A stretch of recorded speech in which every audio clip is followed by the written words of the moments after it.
Hey folks, the Ruthless Wonder, not a Ruthless Wonder here, and we're back. Though not for a show because I have to hop on a flight in less than 16 hours from right this second, so I need to finish washing clothes and packing because there's no way in hell I was going to pack before today. I want to, of course, thank you guys. We're doing a review for 2009's Time Displacement film, Triangle. You can tell I'm joking? I think you can tell I'm joking. But of course, I'm not here by myself. I have a returning guest from the Ruthless podcast, Adrianne of Adrianne's Reviews. How you doing? Hey, guys. So glad to have you on. Glad to have watched this interesting film with you. Just a little interesting, Still trying to process what the fuck we just watched. Yeah, all right. So I want to preface, before we get into our overall comments, because I definitely want to get your overall thoughts. Mm-hmm. Before we get into this, I want to say something about the quality of this movie. I want to say something very positive. Mm-hmm. This is absolutely the kind of, batshit crazy time displacement stuff that I like. Mm-hmm.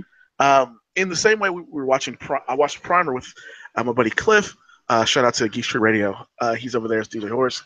But watched Primer with him, and we did that review. And that was one of the things that we had to say. That Primer was one of those movies of, you have to be smart to understand this movie because there is nothing simple about that movie. Well, here you kind of have the same thing. It's entertaining. It's easy to kind of grasp what's happening.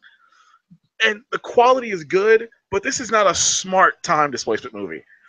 No. There's a lot of, how to put this? There's a lot of stupidity going on, people. Yeah. I need to understand how stupid this stuff is. But it's really entertaining. It's really well made, and the twists and turns are really really thought out.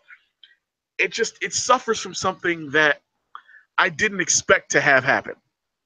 And we won't ruin that. We'll save that for towards the end of the review as well. But it suffers from something that we are definitely going to talk about. That's definitely related in this review discussion. But before we get to that, Adrianne, what's your overall thoughts on this movie? What did you think of this movie? This was oddly fascinating. I thought the lead actress, I've seen her in before in other things, and she was pretty good. It's so confusing. I love these type of movies. Mm-hmm. But it's lead actress is Melissa George. I've seen her in a couple other things. I think I saw her in a vampire movie one time. She's not bad in this considering the type of movie. She's been in some pretty big stuff, actually. She's in 30 Days a Night. That's the vampire movie. Sorry. Yeah, that's the one. That's the one I was thinking of.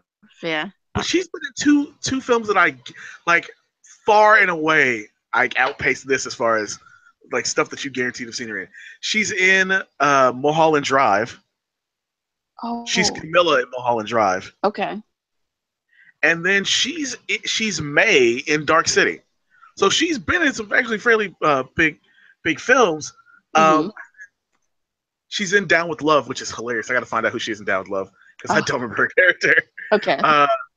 Folks that know, I don't say this often, but I actually really like that movie. That doesn't make any sense. That doesn't fit with my normal movie sensibilities in any fashion. But I really like Down with Love. For no good reason. Don't ask me to explain that and give you a deep analysis. I do. I just do. I can't defend the fact that I like it. I just do. But let's see here. She's got some interesting TV credits. She was on The Good Wife for 8 episodes. Okay. She was on that hilarious TV show, The Slap. Oh, okay. Never heard of that. But... The Slap? No. Oh, it's what's his face that plays Spock now? Zachary Quinto. Zachary Quinto. Yeah. It's smacking a child. Oh, the okay. whole. It's the fallout of him smacking a child. That's the whole show. You know what? I do remember hearing about that show. Okay. Yeah, and then it got canceled. Yeah. She was on 3 episodes of Lie to Me back in the day, which is kind of cool. Mm-hmm. She did some Grey's Anatomy. Did Alias for quite a actually. Yeah, she did Alias season 4. Wow. Okay, so she really had a big role on Alias back in the day. She was Lauren Reed on Alias. She did the guest starring role on like season 3, but like season 4, she's in every episode of season 4 of that. Oh, okay. Let's see here. She did a couple episodes of Friends, and she did that like bad pilot for that show Coupling. Okay. She, like, wow. Oh wow, she did all the episodes of Home and Away. Huh. Okay. Like the TV show Home and Away, obviously, folks. But yeah, so she's decent. Yeah. But they're all right. So here's the thing: every actor in this movie is Australian. Yep. Including Liam Hemsworth for you ladies that you need your discount. Hemsworth. I was gonna say the lesser Hemsworth. Yeah. Yes. Discount Hemsworth. Discount. You know, he's cheaper to get. Yeah. This movie is on a budget of $12 million. Now I know what you're thinking, guys. Okay, so it's a boat. They're in Australia, so they had to talk in accents. No, they all use American accents in the movie set in Florida. Wow. Wait, it's deeper, people. Oh yeah. The production company is from the UK. Yeah. Oh yeah. Everybody watching is now going, wait.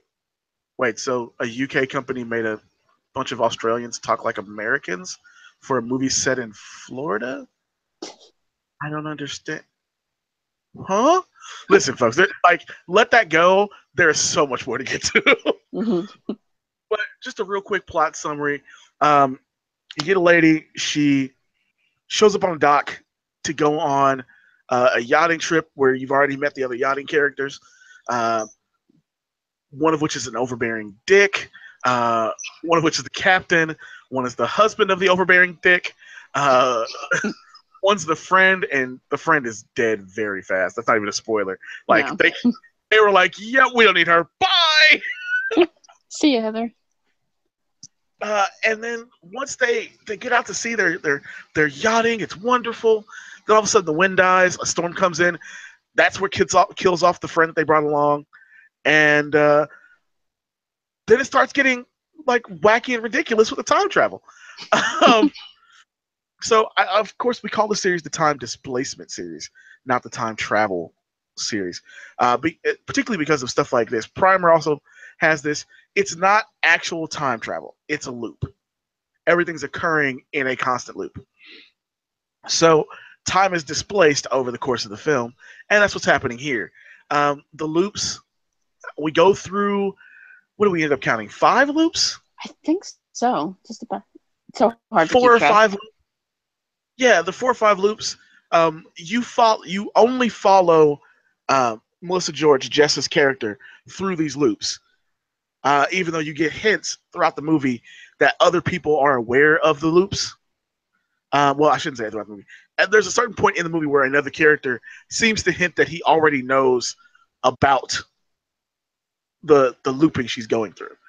They get lost in this boat called the Aeolus, named after Sisyphus, and his, of course, trial of being forced to roll a boulder up a hill and have it fall to the bottom every time for cheating the god of death, basically. So this film kind of goes through Jess trying to figure out what's going on. In figuring out what's going on, she ends up killing some people, saving some people, meeting herself in different states of array, which, of course, leads us to the final setup of what's really going on. And you finally get the resolution of what's really happened with her. And the final, the loop that ends up becoming the end of the film has her solving all of the, like, it gives resolution to all of the mystery moments earlier in the film.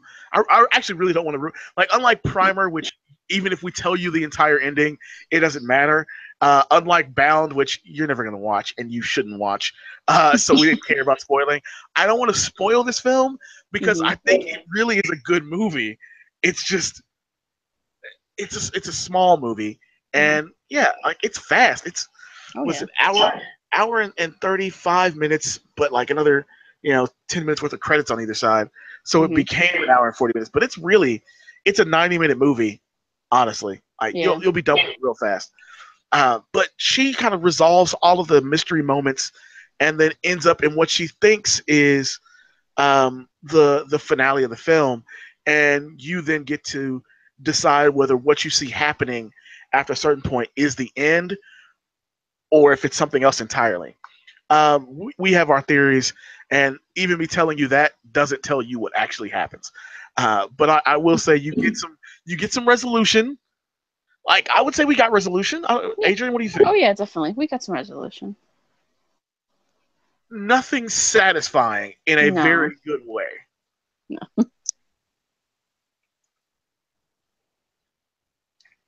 Um, but what did you like? I don't want to talk about Jess first. I want to talk about those other characters. Oh god, those characters. Michael Dorman plays Greg. He's our boat captain. Mm-hmm. Rachel Carpani plays Sally. She's our unrepentant dick. Henry Nixon plays Downey, Sally's husband. Emma Lung plays Heather, the friend that gets killed way early. Oh, poor Heather. Liam Hemsworth, Chris's little brother, plays Victor, who oddly enough doesn't get to take his shirt off, which is probably why it's going to make that much money. And Joshua McEvor or Ivor plays Jess's son Tommy. So what did you think? Like honestly. I don't know. I thought that those characters are so like annoying. Liam Hemsworth. I mean, he did all right. You know, just Liam Hemsworth. Like I said, still disappointed didn't take his shirt off, but like I thought that was in his contract. I mean, come on. You're disappointing Adrianne, people. You're disappointing Adrianne. I know. And then Heather, like, we never really. Poor Heather. Oh, man. We should have known something was up because Heather was like, hey, just so you know, I'm not interested in you. Yeah. Like, oh, you're surplus to requirements then. Bye. Mm-hmm. I don't know. They were. I thought Greg actually was pretty interesting. Yeah, Greg is the one that the captain. That's the captain. Yeah, that's the captain. Okay, yep. He was pretty good. The other ones, their acting wasn't so. You know. I thought Sally was pretty bad, but Downey, for what he's supposed to be, I thought works out really nicely. Like he's friends with Greg. Like he should never feel like he has to re-detail their friendship. Once Greg was like, I've known him since high school. Like we've been friends since high school.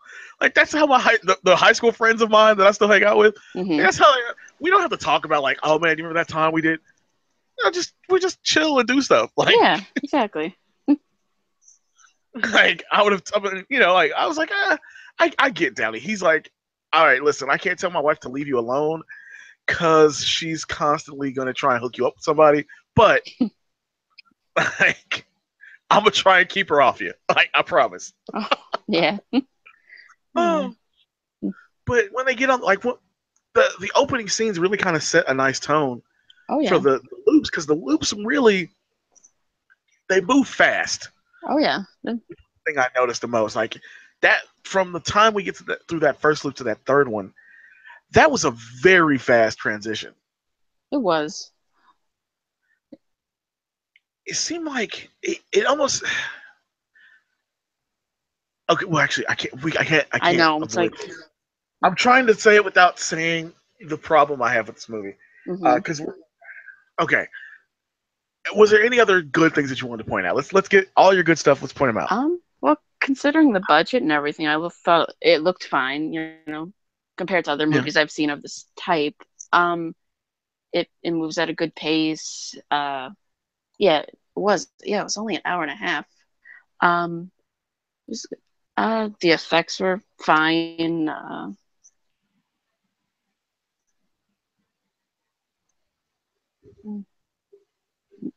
Apparently, they use sets and then on location in Queensland, Australia, including that exterior of the cruise liner. The director said that he wanted to make sure that he constructed sets so that they didn't have to shoot everything with green screens. Oh, okay. And this film apparently got $2.8 million. Now I'm talking U.S. money, even though a lot of the stuff is in pounds, but got 2.8 million U.S. Uh, of public money from the National Lottery Fund towards the development, production, and distribution of the film. Oh. Um, and he wanted to make essentially a deja vu movie that didn't have the same elements of uh, Jacob's Ladder, which is one of my favorite movies. Lord, that's bad. That's batshit crazy too. But so when you think about how much was really spent on it, and this was never released in the U.S., folks, so don't ever think like you missed this in theaters. Yeah. You really look at the budget, so it really only cost $10 million. When you think, well, not even that, $9 million. Like that's not bad. That's really not bad. So but it's good. It's not bad at all. It's fascinating. Like,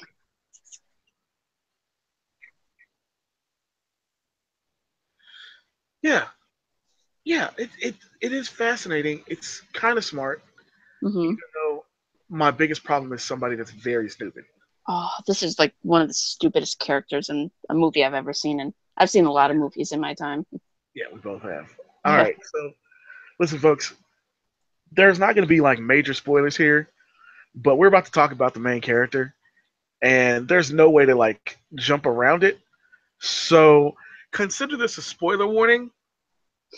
Consider this a spoiler warning because we are about to say some stuff that cannot be left unsaid. Because whoa, problem. Like that's how I feel about this. Like that's where we are with this film. So consider this. Look, I'm even going to do something I don't normally do on these. I'm going to give you guys a whole ad break because there's not a bunch of people watching live. So I'm going to give you guys a full ad break. Okay? A full ad break to make sure you are not being, forced to see spoilers in this live. All right? So boom, ad break. We'll be right back. 2 seconds. For the nobody watching live right now. All right, folks, listen. Your spoiler warning has been given. This is going to contain some spoilers. We've told you how we feel about the film. Matter of fact, Adrianne, give a quick rating for the film, if you would, please. It's a rental. A rental.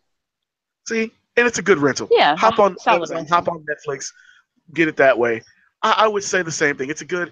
Leave it on while you have somebody over, and you're more focused on the other person that you have over, kind of situation. Yeah. Y'all feel me? All right. We know what this is. Lots of chill. Lots and lots of chill. All right. Now, how fucking stupid is this woman in this movie? She's one of the stupidest characters I've ever seen in my life.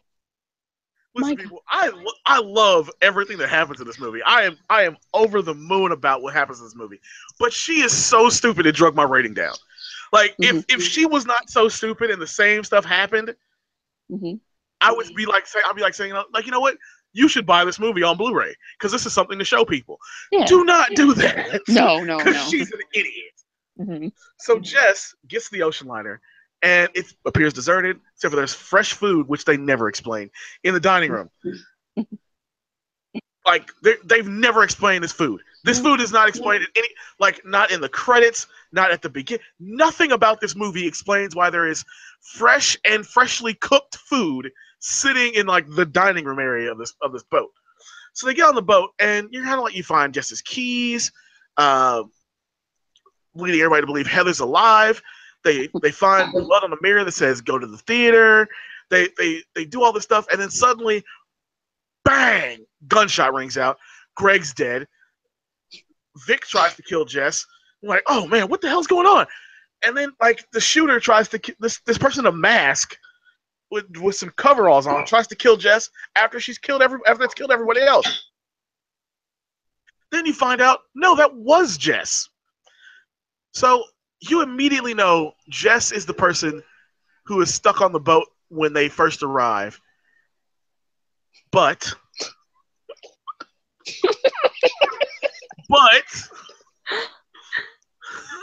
oh my god. She makes no attempt throughout the rest of the movie to warn herself or anyone else to stop this from happening. The only thing that she has figured out is that apparently so many loops have happened that Jess has to uh, kill the other people to make the loop reset. But that doesn't solve the problem. If she didn't kill everyone, they could survive. And when I say they go really far to screw this up, Jess at one point gets frustrated, and I believe that's loop 3. I think so. The beginning of loop 3, she gets frustrated and starts destroying parts of the working ship. Because when she gets on the ship, because when the loop resets, the ship is fixed and nothing that was there before shows up again. Only she can see the previous loop versions. So she starts destroying stuff in the ship suddenly for no reason. She doesn't use the like.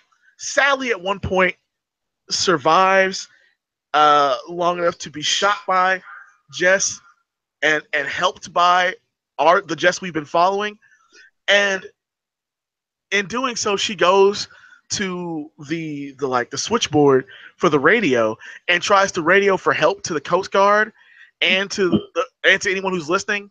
And you realize that that's the original distress that they heard on the yacht at the time before the storm starts.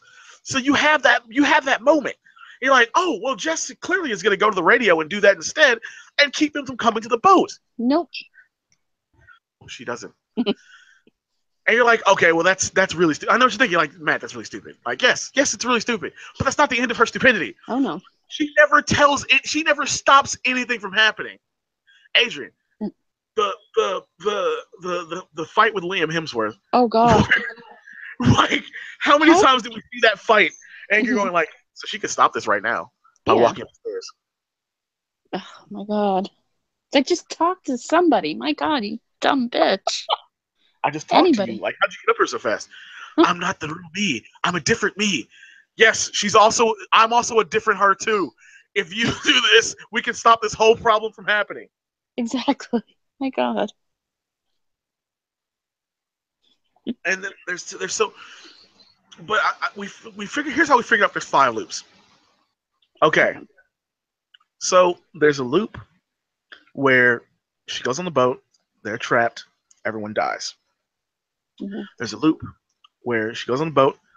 She's already on the boat, and the next set of her shows up to kill all of them. Not to kill all of them, excuse me, to stop her from killing all of them because she thinks that that'll save everyone. There's another loop where if she can stop herself from killing everyone, it'll reset, and so she goes through the motions of deciding whether or not to kill everyone and ends up killing everyone anyway to get off the boat because she realizes that's what the original person who was fighting with her and gets off the boat says. Then there's the 4th loop where she becomes the shooter and gets drowned. Ends up back at home and and kills her original self that was going to go on the trip and puts her into the trunk of her car and tries to drive away with her and her son to stop everything from happening. Which causes an accident where she doesn't die, but her in the trunk and the little boy die. Oh, poor Tommy.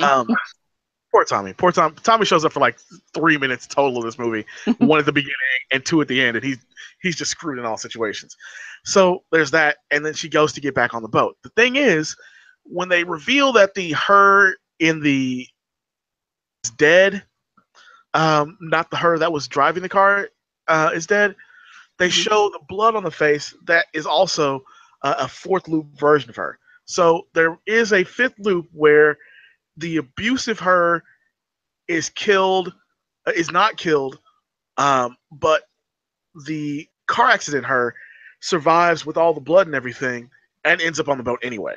Those are all loops. Those are our 5 loops.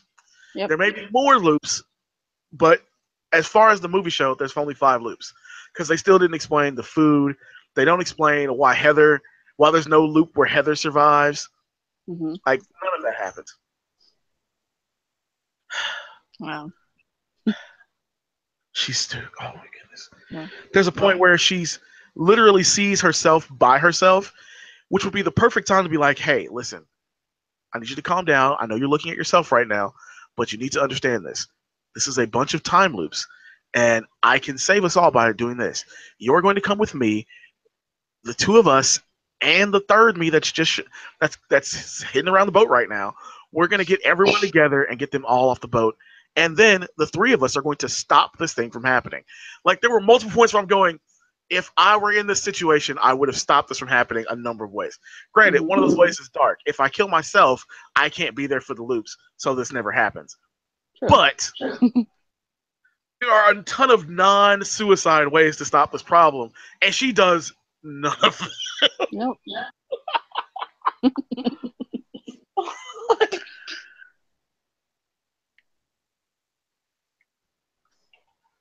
the change. What did you think of the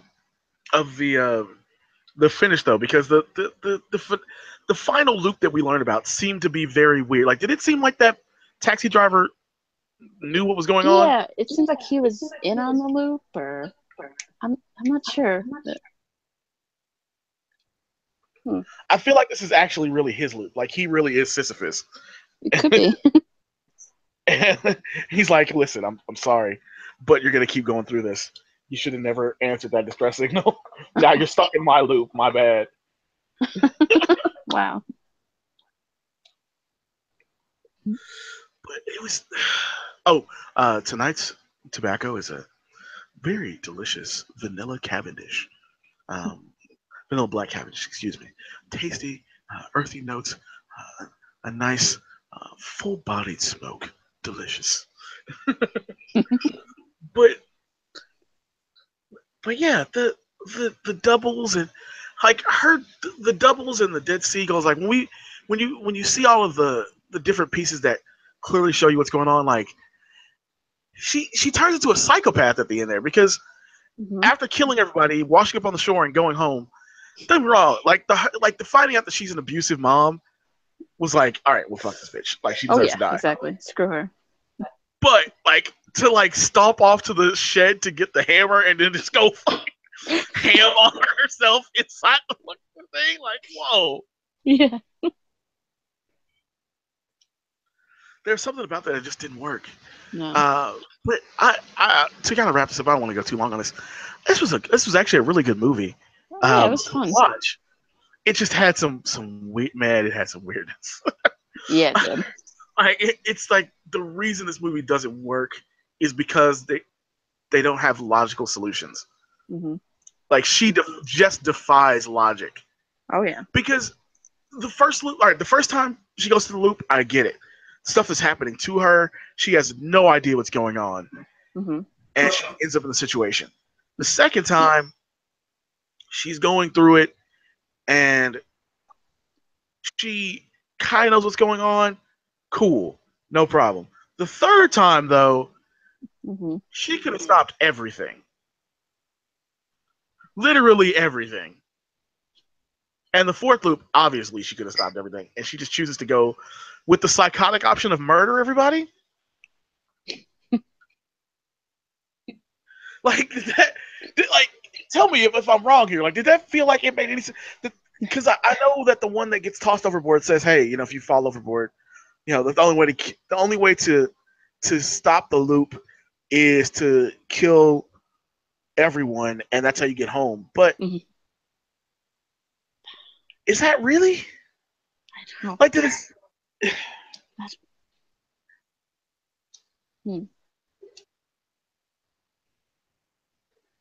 It just didn't seem like the right idea. No. And then shouldn't there be other hers that are out? Yeah. There's so many other hers that have survived and just didn't go back to the boat. Because the loop resets when they all die. So the other her should be there. Makes my brain hurt. Yeah. So we're going to get out of here. We've given our rating already. Obviously, yeah. Both of us say rentals. This is not something that you want to pay any money for. But not so bad that you need to steal it. Take care, folks. 4314 Publishing, Imperial Dream Productions. Words don't do it justice. Weekends don't do it justice. The Wrath of Ruthless Podcast. Weekend Life, Just Press Play. Streamlife. Movies you didn't know you needed. And, of course, movies millennials might have missed. I am the Ruthless Wonder, not a Ruthless Wonder. And I have been guest starred by the wonderful Adrianne of Adrianne's Reviews. Thanks for coming on. And folks, we will see you next time. Bye-bye.